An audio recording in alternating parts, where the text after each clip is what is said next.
Ақшам шерефлеріңіз қайырлы олсын үрметлі серджелер, Юақырым телеканалында хаберлер жанлы яйында, мен оның алабарычысы Муслим Умеров. Келіңіз хаберлерімізге кечейік.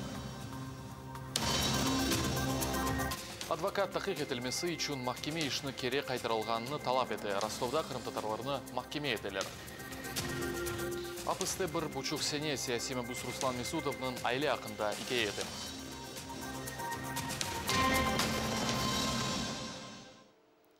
Қырым сияси мәбусы Джемил Гафаровның адвокаты Рифат Яхин ишғал етілген Ахмеджит СИЗОсының елбашчысына қаршы меморий дава йоллаған.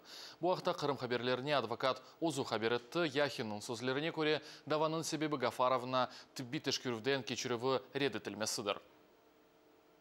5 ноября Ноябрьнің 5-інде Ахмеджит бірінші тәқиқат изоляторының канцеляриясы Гафаровның әпісте қалуынығы ясақланған қасталықларының мевжут олғаныны өгірінмек үшін тибби тешкірув кечірілмесіні талап еткен аризасыны алды. Келечек еш күннің қанунға бинайын олар қарар шығармақ керек еді. Ноябрьнің 5-ден 18-не қадар не бір жауап, не тибби тешкірувге дәветнаме, не де тешкірувні ред еткен висиқа алмадым. Бұл қанунға бинайын бір бозылу сайла.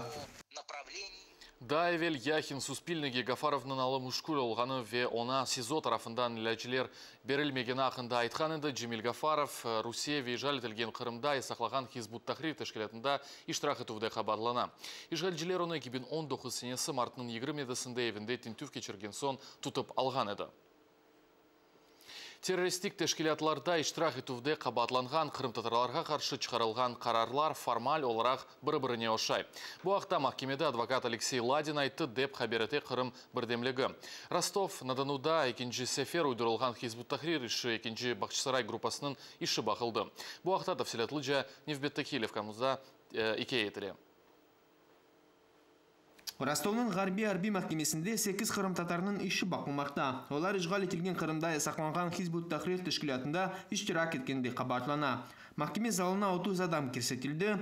Қанунсыз махкум етілгенлерінің чықышындан соң махкемеде тенеффүс селян еті. Қабатланғанлар олар арасында дава чықты ве адлейджі оларын қонышмақ керек деп айтты. Махкемеде бір көстерішінен біз тенеффуске кетеміз деп айтты, адлейджі қонышсын башқалар есекетсінлер деп айтты. Мен дойғыларымны сақлап оламадым. Не үшін сіз адамларға Иванға давранған кепі давранасыңыз деп айттым. Олар адамны язып алдылар, паспортны алып андaki малюматны ресімге чықтылар. Сонра махкеме залындан чықардылар. Адлейджі Алексей Ладин махкемеде қабатлап файсасыз олмағаны ақында айтып, о иләве тақиқат үшін қайтарылсын деп риджа етті. Бұл қабатлав нәтижесінде ве мундрежесіндегі сөзлер бұл махкемеде бақылған бензер даваларының қабатлав нәтижелеріне ошай. Олар бойынша артық қарар шығарылды. Қабатланғанлар да бұл қабатлавларының аққатмен ешбір алақасы жоқ ве бұл бір сияси тақип болғаны ақында айтты. Ухый тарафындан бұл қабатлавның ешбір делилері жоқ. Бұтын дүния бұл иш башқалар кебе тек башқа фікірлер үшін yapılған сияси репрессиялар олғаныны таныды. Бұл милли ведени жеттен yapılған бір дискриминациядыр. Бұна бақмадан махкеме бұл ішіні бақмаға девам етті. Прокурор есе ұйдырылған дава бойынша язма делилеріні сез шығарып оқи. Келечек отырышып ноябрьнің 27-сінде олacak. Руслан Халапов, Илья Тарасов, хаберлер, Юақырым.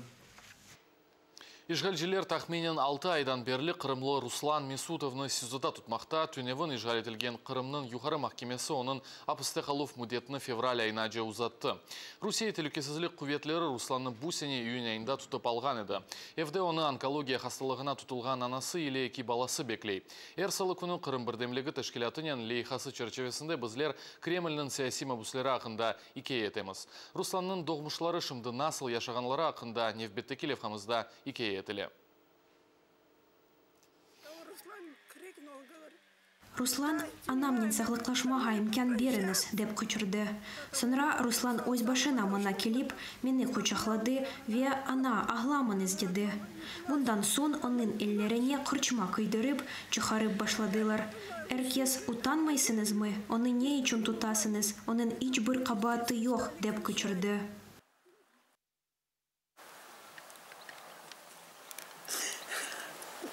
Бұл Руслан Месутов. О, бұл ел июнның 10-ында незарет алтына алынды. Азбарда 30-ға яқын инсан бар еді. Оларның әпсі маскалар кейген. Анда 2 шаат қыз да бар еді. Бу торыным Месутов Руслан, о 2001 сенесінің баласы, о 18 яшыны толдырды. Оны аскерлеке алажа холалар. Бабасыны алганлары кеби, оны да аскерлеке алажа холалар. Сіз не деп тушынесiniz? Олар әр вақыт бабасынын фидесі чайдылар. Mesela мына бухурма венарда шу жемледен. Сон оны асрап баарде сатайдылар. Руслан эсасен бостаны сабында яшайды. О фиде терек фиданларына шу жүмледен хурма, инжир, нарасрап сатайды. Мұндан ғайры балхур тұтайды. Мұнда пек гүзеледі. Шымды есе көргеніңіз кеби бостан бақылмай қалды. Чүнки оны баха білежек инсан йоқ. Оның чоқ желегі алмасы вида чоқ мейвасы бар. Бұ фиданларыны мевсімге көре асрап. Оларны бутун айлесіне ашатайды. Элбетті балхуртларына бақачақ кім сеулмаған сон эпосы учып кетті. Әркес тұшкуналда. Русланнан сағынамыз. Сергей Шварц, хаберлер юахырым. Русия тарafından Қырымның işgal етілгені қанунсыздыр. Bu вақытта Чехия баш назиры Андрей Бабиш, Украина президенті Владимир Зеленский или Киевде кечкен Корушев вақтында бейан етті. Бабиш өзін тұқында Украина топрақ бүтінлігіне қол тұтқанны бейан етті. Мен Украина ve onun milletini kol tutkanımızını bildirmeye geldim. Biz Rusya'nın Ukrayna şarkındaki tecavüzü ile Kırım'ın kanunsuz işgalini tanımayız. Бірлешік Миллетлер тешкелеті инсан ақлары умуми бияннамесіні Қырым-татар тілінде дәрчетті. Бұл ақта біздерге Қырым-татар ресурс меркезінің елбашчысы еке етіп берді. Оның сөзлеріне көре бұл бияннаме метеннің 521 тәржімесідір. Bu bütün Kırım-Tatar halkı için mühim bir vakıya. Ben bilesem bütün Ukrayna için de. Çünkü bu Birleşken Milletler Teşkilatı'nın resmi minbalarında ilk defa Kırım-Tatar tilindeki dert edilgen bir vesika. Bu global bir esnas. Belli ki siyasi mabüslerge Kırım-Tatar tilindeki beyaname yardım etmez. Hayal kurmakның da hiçbir manası yok. Ama fikir esasını anlamak gerek. Belki de yardım eder. Bugün biz Kırım-Tatar halkının sübjektivligi, Kırım-Tatar tili mevcut olganını hakkında söz versetemiz. Қырым-татар тіліндегі инсан ақлары умуми бияннамесі Киевде октябрьнің 24-інде тақдим етілді. Оның тәржемесі үстінде тілшіна журналист Қырым-татар тілі ожалары аман-аман бір афта бойынша çalışты. О рус, ингилиз, түрк ве башқа түрки тіллерінден тәржеме етілді. Инсан ақлары умуми бияннамесі 1948 сенесі декабрь айында Бірлескен Миллетлер Тешкелеті баш ассамблеясының 3-ші сессиясында қабыл етілген еді. Бұл дүнияға тарқалған ilk инсан ақлары тарифыдыр. Весиқа 30 маддеден ибарет. Омбудсмен Людмила Денисова Истанбулдаки Қырым-татар дернегінің елбашчысы Желал Иштеннен саяси мабүслерінің азат етілігі меселеріндегі ишбірлікні музакере етті.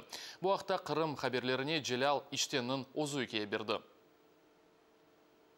Bütün dünyadaki adamların İstanbul'da toplantısında bu Kırım'da zulme uğrayan Kırım-Tatar Türkleri hakkında dosya verdi. Ve bu dosyanın aynısını da Türkiye Cumhurbaşkanı Recep Tayyip Erdoğan'a gönderdiğini söyledi. Ben de kendisine biz Ukraynalıları seviyoruz, Ukraynalılarla beraber yaşamak istiyoruz şeklinde böyle bir cevap verdim. Программамыз sonuna yetті. Yarın Rus ve Ukrayn tilindeki haberlerimizni kaçırmаңыз ve Facebook'taki yanılıklarımızını takip etmeye unutmаңыз. Sağlıkla kalыңыз.